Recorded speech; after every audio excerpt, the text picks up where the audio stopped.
दरम्यान आणखीन एक महत्त्वाची आणि मोठी बातमी येते। युती संदर्भात चर्चा करण्यासाठी शिवसेनेच्या राज्यातील संपर्क प्रमुखांची बैठक सुरू आहे। शिवसेनेचे खासदार आणि नेते देखील या बैठकीमध्ये उपस्थित आहेत। सुभाष देसाई, दीपक केसरकर, अढळराव पाटील, अमोल कोल्हे, नीलम गोऱ्हे मातोश्रीवरती पोहोचलेले आहेत। पुन्हा एकदा हेमंतकडे जाऊया। हेमंत, जर आपण पाहिलं तर खास करून ही चर्चा सुरू आहे। अढळराव पाटील असतील, मग नीलमताई गोऱ्हे असतील, त्याच्यासोबत अमोल कोल्हे, ही पुणे विभागाच्या बाबतची बैठक आहे। स्वतः अढळराव पाटील देखील पिंपरी चिंचवड आणि पुण्यामध्ये युती व्हावी यासाठी प्रयत्नशील आहेत।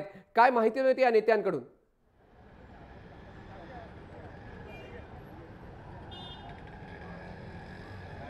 मयांक, पुणे विभागाची जी मातोश्रीवर बैठक चालू आहे, पिंपरी चिंचवड असू दे किंवा पुणे महानगरपालिका, या संदर्भातली जी यादी आहे ती निश्चित करण्यासाठी ही बैठक सुरू आहे। आणि उद्धव ठाकरे ही अंतिम यादीवर एक पद्धतीने आढावाच घेत आहेत।